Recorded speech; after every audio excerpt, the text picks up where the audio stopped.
বালুচিস্তানের উপর থেকে কন্ট্রোল সম্পূর্ণভাবে হারিয়ে ফেলেছে পাকিস্তান সেনা। আজকে এই বিস্ফোরক দাবি করলেন পাকিস্তানের প্রাক্তন প্রধানমন্ত্রী, এবং এই প্রধানমন্ত্রী কিন্তু বর্তমান সরকারেরই অন্যতম গুরুত্বপূর্ণ সদস্য। কালকে বালুচিস্তান লিবারেশনের পক্ষ থেকে এমন গুরুত্বপূর্ণ কিছু অপারেশন চালানো হয়েছে, এরপর পাকিস্তান সেনার কন্ট্রোল যে বালুচিস্তান প্রদেশের উপর থেকে সম্পূর্ণভাবে শেষ হয়ে যাচ্ছে তা দিনের আলোর মতো পরিষ্কার। কি হয়েছে পুরো ঘটনা দেখুন। এই ঘটনা বিশ্লেষণের আগে আপনাকে 3 দিন আগে ফিরে যেতে হবে। আপনারা জানেন বালুচিস্তানের যতগুলো বিদ্রোহী গ্রুপ ছিল তারা অপারেশন বাম শুরু করেছিল। অপারেশন বাম তারা শুরু করেছে তা নয়, 24 ঘন্টায় 50টা জায়গায় ধারাবাহিকভাবে অ্যাটাক করেছে তারা। এবং অ্যাটাক করার মূলে কিন্তু তাদের মিলিটারি যত ইনফ্রাস্ট্রাকচার, পাকিস্তান সেনার যে মিলিটারি বেস, পাকিস্তানের মিলিটারি কমিউনিকেশন সেন্টার, সমস্ত ইনফ্রাস্ট্রাকচারকে একের পর এক চূর্ণ বিচূর্ণ করতে শুরু করায় বালুচিস্তান লিবারেশন আর্মি। আর এবার কালকে তারা একটি হাইওয়েকে সম্পূর্ণভাবে দখল করে নিল এবং পাকিস্তান সেনা কার্যত অসহায় আত্মসমর্পণ করলো বালুচিস্তান লিবারেশন আর্মির সামনে। কালকে তারা কালাত এবং খারান এই দুটো প্রদেশকে পার্টিকুলারলি টার্গেট করে। দেখুন, এর আগেও বালুচিস্তান জুড়ে বিভিন্ন আন্দোলন কিন্তু আমরা দেখতে পেয়েছিলাম। সেই আন্দোলনগুলো ছিল কিছুটা বিক্ষিপ্ত আন্দোলন।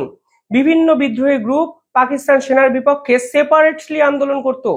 কিন্তু এই প্রথমবার অপারেশন বামের পর পাকিস্তান সেনাবাহিনীর বিপক্ষে সমস্ত বিদ্রোহী গ্রুপ একজোট হয়েছে এবং তারা একই সঙ্গে বিভিন্ন ইনফ্রাস্ট্রাকচারে আক্রমণ করছে, যা সামলানোর ক্ষমতা পাকিস্তান সেনার নেই। ভাবলে অবাক লাগে, এই পাকিস্তান যারা নিজেদের দেশের এই দুটুকরো হওয়া বাঁচাতে পারছে না, তারা অন্য দেশকে দুটুকরো করার চিন্তা ভাবনা তাদের ভিতরে পোষণ করে। অপারেশন সিন্দুরের পর তাদের নিজেদের দেশের বিদ্রোহী গ্রুপ যেভাবে বালুচিস্তান সেনাকে দিনের পর দিন কাঁপিয়ে দিচ্ছে, তা কিন্তু আন্তর্জাতিক স্তরে রীতিমতো চর্চার বিষয় এবং এই আন্দোলন একটা ঐতিহাসিক আন্দোলন হতে চলেছে। কালকে তারা এই যে পাকিস্তানের কালাত প্রদেশ, সেখানে যে কোয়েটা এবং করাচি হাইওয়ে আছে, সেই হাইওয়েকে তারা রাত 9টা থেকে সকাল 1টা, মানে রাত 9টা থেকে রাত 1টা অব্দি ব্লক করে দেয়। এই ব্লক হয়ে যাওয়ার পর পাকিস্তানের এই হাইওয়ে এতটাই ইম্পর্টেন্ট একটি হাইওয়ে, যেটা বালুচিস্তানের গেটওয়ে হিসাবে কাজ করে কিছু ক্ষেত্রে, সেই হাইওয়েকে ব্লক করে দেওয়ার পর পাকিস্তান সেনা ওই ব্লক ছাড়াতে আসে। বালুচিস্তান লিবারেশন আর্মি চাইছিলই পাকিস্তান সেনা যেন আসুক ওই ওই ঘটনায় প্রভাবে, কারণ এই বালুচিস্তানে যতদিন ধরে এই আন্দোলন হচ্ছে পাকিস্তান সেনা কিন্তু সামনে আসছে না। তারা বিভিন্ন ক্ষেত্রে যখন মিলিটারি ট্রান্সপোর্টও ব্যবহার করছে, সেটুকু অবধি বিস্ফোরণে উড়িয়ে দিচ্ছে বালুচিস্তান লিবারেশন আর্মি। এই পাকিস্তান সেনা এবার আত্মগোপন করে অপারেশন চালানোর চেষ্টা করছে। ফলে এই হাইওয়ে যখন ব্লক করা হয় তখন স্বাভাবিকভাবেই সারি সারি গাড়ি কিন্তু এই হাইওয়েতে দাঁড়িয়ে পড়ে। ফলে পাকিস্তান সেনাও রীতিমতো চমকে যায়। তারা বুঝতেই পারছিল না এই হাইওয়েকে অবরোধ করলো কারা। যখনই পাকিস্তান সেনা এই ঘটনা প্রবাহে গিয়ে পৌঁছায়, তখনই একের পর এক গুলি, একের পর এক বিস্ফোরণ, পাকিস্তানের মিলিটারি গাড়ি সম্পূর্ণভাবে উড়িয়ে দেওয়া হলো কালকে বালুচিস্তান লিবারেশন আর্মির পক্ষ থেকে। এবং সর্বশেষ যে বিবৃতি তারা দিয়েছে, তারা পরিষ্কার বলেছে, আমরা পাকিস্তানের এই কালাত যে হাইওয়ে, সেই কালাত হাইওয়ের উপর কন্ট্রোল নিজেদেরকে প্রতিষ্ঠা করতে পেরেছি। অর্থাৎ পাকিস্তান সেনা কুয়েটা করাচি হাইওয়ে তাদের কন্ট্রোল কিন্তু হারিয়ে ফেললো, যা বালুচিস্তান লিবারেশন আর্মির সব থেকে বড় জয়। এইরকম সিমিলার ইনসিডেন্ট ঠিক 5 দিন আগেও কিন্তু বালুচিস্তান লিবারেশন আর্মি করেছিল। আন্তর্জাতিক স্তর রীতিমতো চমকে গেছিল সেই আন্দোলনে। তারা কি করেছিলেন, একটি বাসকে অপহরণ করে নিয়েছিলেন। আপনার হয়তো অনেকেই মনে আছেন, 3 মাস আগে এই বালুচিস্তান লিবারেশন আর্মির পক্ষ থেকে একটি ট্রেনকে হাইজ্যাক করে নেওয়া হয় এবং সেই ট্রেনে প্রায় 250 থেকে 300 জন পাকিস্তান মিলিটারি সদস্য, আইএসআই সদস্য এবং গভর্নমেন্ট অফিসিয়াল কিন্তু ছিলেন। সেই ট্রেন হামলার পর, মানে হাইজ্যাক হয়ে যাওয়ার পর, পাকিস্তানের পক্ষ থেকে একটি বিবৃতি এসেছিল। সেই বিবৃতিতে তারা বলেছিলেন বালুচিস্তান লিবারেশন আর্মির এই ট্রেন হাইজ্যাকের ঘটনার পিছনে ভারত আছে। অর্থাৎ তারা বালুচিস্তান লিবারেশন আর্মির এই এক্সিস্টেন্ট, সেটাকেই কিন্তু প্রকাশ্যে মঞ্চে সাপোর্টই করছে না। তারা বলছে এখানে সব শান্ত, এখানে কোনো টেরোরিজম অ্যাক্টিভিটি নেই। আপনারা জানেন, অথচ তাদের দেশের নাগরিকের সামনে যখন বলছে এই আন্দোলনের পিছনে ভারত, তখন এসসিওতে গিয়ে এই বালুচিস্তান লিবারেশন আর্মিকে টেরোরিস্ট অর্গানাইজেশন হিসেবে এস্টাবলিশ করার চেষ্টা করছে। পরিষ্কার দ্বিচারিতা, এবং এর পিছনে ভারত ছাড়া অন্য কেউ নেই। এবং এই পুরো বিদ্রোহী মানে এই যে আন্দোলন, সেটাকে সন্ত্রাসবাদের তকমা দেওয়ার চেষ্টা করছে পাকিস্তান, যা কালকে তারা ফের একবার করেছে। এই বাস যখন অপহরণ করা হয়েছে, সেই বাসে কিছু সাধারণ মানুষের পাশাপাশি গভর্নমেন্ট অফিসিয়াল ছিলেন, যাদেরকে টার্গেট করেছে বালুচিস্তান লিবারেশন আর্মি। এবং সেখানে বলা হয়েছে 9 জন গভর্নমেন্ট অফিসারকে, যারা বাসে সাওয়ার করছিলেন, ইন্টেলিজেন্স মারফত খবর কালেক্ট করার চেষ্টা করছিলেন, খোঁচর বৃত্তি করছিলেন, তাদেরকে শেষ করে দিয়েছে বালুচিস্তান লিবারেশন আর্মি। অর্থাৎ বালুচিস্তানে যেই বা যারা ঢোকার চেষ্টা করছে, পাকিস্তান সেনা তাদেরকে সুরক্ষিত করার চেষ্টা করতেও পারছে না, পারছেও না করতে, কারণ পাকিস্তান সেনাই এই বালুচিস্তান থেকে পালিয়ে চলে গেছে। কালকে এ বিষয়ে আরো একটি ইম্পর্টেন্ট আমাদের সামনে তথ্য এসেছে পাকিস্তানের পক্ষ থেকে। দেখুন, তারা আবার সেই ভারতের দিকে আঙুলটা তুলেছে। তারা পরিষ্কার বলছে এই বালুচিস্তান লিবারেশন আর্মির অ্যাটাকের পিছনে ভারত আছে, এবং ইন্ডিয়ান অনুপ্রবেশকারী, তারা এই টার্মটা ব্যবহার করেছে। অনেক ভারতীয় নাকি বালুচিস্তান লিবারেশন আর্মির সঙ্গে মিলেমিশে এই অ্যাটাকটা করার চেষ্টা করছে। অর্থাৎ বালুচিস্তানের যত বিদ্রোহী আন্দোলন, যত স্বাধীনতার আন্দোলন, সব কিছুর মূলে নাকি ভারত। কালকে তারা আবার প্রকাশ্যে বিবৃতিতে দাবি করলো। আমি আপনাদের নিউজ পেপার হেডিং দেখাচ্ছি, আপনারা ওই আর্টিকেলটা পড়লে বুঝতে পারবেন তারা ভারতের বিপক্ষে আর ঠিক কি কি অভিযোগ করেছে। আমি প্রত্যেকটা ডকুমেন্ট আপনাদের দেখাই, কারণ আমি চাই আপনারাও গুগলে গিয়ে সেই ডকুমেন্টগুলো সার্চ করে নিজেরাও একটু পড়ুন।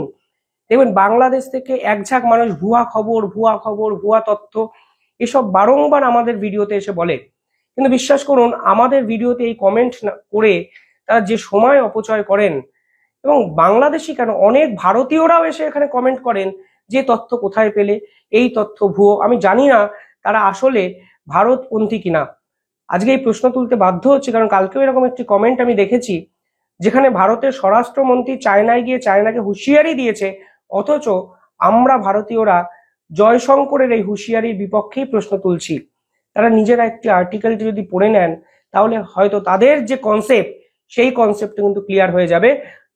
এবং এই বালুচিস্তানের এই ঘটনার পিছনে কালকে তারা যে ভারতকেই ফের দায়ী করেছে, সেই স্টেটমেন্টও আপনারা যদি দেখেন তাহলে বুঝবেন ফের একবার আন্তর্জাতিক স্তরে ভারতের বিপক্ষে ষড়যন্ত্র করার চেষ্টা করছে পাকিস্তান। তাদের সেনাবাহিনীর ব্যর্থতাকে ঢাকার চেষ্টা করছে পাকিস্তান। তাদের সরকার যে কমপ্লিটলি বালুচিস্তানের উপর কন্ট্রোল হারিয়েছে, সেই পুরো ঘটনাটাকে ঢাকার চেষ্টা করছে পাকিস্তান সরকার, শুধুমাত্র ফের ভারতকে কাঠগড়ায় তুলে ভারতীয় অনুপ্রবেশকারী বালুচিস্তানে আছে এই রকম মিথ্যা দাবি করে। কালকে পাকিস্তানের প্রাক্তন প্রধানমন্ত্রী, যার নাম শাহিদ আব্বাসি, তিনি একটি স্টেটমেন্ট দিয়েছেন। তিনি পাকিস্তানের 2017 থেকে 2018 এই সময়টায় কিন্তু অত্যন্ত গুরুত্বপূর্ণ ভূমিকা পালন করেছিলেন। এবং আপনি ভাববেন না বর্তমান সরকারের বিরোধী এই ব্যক্তি, একদমই নয়। দুজনেই একই দলের সমর্থক, একই পার্টি করেন, এবং ইনি পাকিস্তানের এক্স প্রাইম মিনিস্টার। অর্থাৎ ইনি পাড়ার দোকানে বসে কোনো চায়ের দোকানে আড্ডা মারতে মারতে কোনো বিশেষজ্ঞ ভূমিকায় এই ধরনের কথাবার্তা বলেননি। তিনি বলেছেন আসিম মুনির, অর্থাৎ পাকিস্তানের সেনাপ্রধান, যিনি বর্তমানে মার্শাল, তিনি মিথ্যে কথা বলছে পাকিস্তানকে। তিনি সরাসরি বলছেন এই পাকিস্তানের বালুচিস্তানের যে মুভমেন্ট, তা কোনো অবস্থাতে আর ছোট্ট ঘটনা নেই, এবং ছোট ছোট গ্রুপের আন্দোলন বলে যেটাকে চিহ্নিত করার চেষ্টা পাকিস্তানের এই সেনাপ্রধান করেছে, তা সম্পূর্ণ মিথ্যে কথা। আসলে বালুচিস্তানের উপর থেকে কন্ট্রোল হারিয়ে ফেলেছে পাকিস্তান সেনা, পাকিস্তান সরকারের আধিকারিকরা, এবং অনেকে বলছেন বালুচিস্তানকে স্বাধীন ঘোষণা করা ছাড়া এই মুহূর্তে পাকিস্তানের কাছে কোনো অপশনও নেই। সব মিলিয়ে এক পক্ষ যেন যখন পাকিস্তানের ভিতরেই ভারতের চক্রান্ত খুঁজে পাচ্ছে বালুচিস্তানের এই আক্রমণে, অন্য পক্ষ যারা সরকার পক্ষে আছে তাদের মধ্যে থেকে কেউ কেউ বালুচিস্তানে যে আসল যে ক্ষমতা, সেই ক্ষমতা যে হারিয়ে ফেলেছে পাকিস্তান সেনা, সে কথা কিন্তু পরিষ্কার করে দিচ্ছেন আন্তর্জাতিক ফোরামে। পাশাপাশি 1948 থেকে 2025 এই সময়কালে 5 থেকে 6 বার এই ধরনের আন্দোলন কিন্তু বালুচিস্তানে দেখা গেছিল। পাকিস্তানের প্রাক্তন প্রধানমন্ত্রী বলছেন যে আগের আন্দোলনগুলো ছিল বিদ্রোহ, আর এটা হলো স্বাধীনতার আন্দোলন। আগের আন্দোলনের পিছনে ট্রাইবাল গ্রুপগুলো জড়িত ছিল, তারা বিক্ষিপ্তভাবে পাকিস্তান সরকারের বিপক্ষে আন্দোলন করছিল। কিন্তু এই আন্দোলনে অনেক এডুকেশনাল মানুষ ইনভলভ হয়ে গেছে, টেক্সট হ্যাভি ইয়থ মানে ইয়ং জেনারেশন ইনভলভ হয়ে গেছে, যুবক সম্প্রদায় ইনভলভ হয়ে গেছে। ফলে সকলে মিলে এই আন্দোলন কিন্তু অন্য মাত্রায় নিয়ে পৌঁছে গেছে। ফলে এই আন্দোলনকে থামানো কিন্তু কার্যত অসম্ভব। দয়া করে এই ট্রাইবাল গ্রুপের আন্দোলনের সঙ্গে এই ইয়ং জেনারেশনের আন্দোলন, শিক্ষিত মানুষদের সমবেত আন্দোলনকে গুলিয়ে ফেলবেন না। যা আসিম মুনির আমাদের সামনে মিথ্যে কথা বলে আমাদেরকে পুরো ভাওতাবাজি দিয়ে আসল সত্যটা গোপন করে বালুচিস্তানের অ্যাকচুয়াল সিনারিওটা আমাদের জানতে দিচ্ছে না। নিজেদের দেশের প্রাক্তন প্রধানমন্ত্রী এই কথা বলছে আর তারা ভারতের বিপক্ষে কথা বলে যাচ্ছে।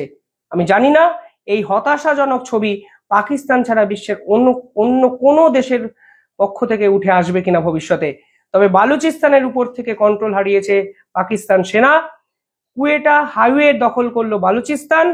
একের পর এক বাস অপারেশন মানে অপহরণ হয়ে অপারেশন বাম জমিয়ে দিয়েছে বালুচিস্তান লিবারেশন আর্মি। শেষ কোথায়? প্রতিনিয়ত আপডেট আসছে, প্রতি ঘন্টায় নতুন নতুন তথ্য আমাদের সামনে বিষয় আসছে। আরো আপডেট এলে আমি আপডেটেড ভিডিও একসঙ্গে পরবর্তীকালে বানাবো।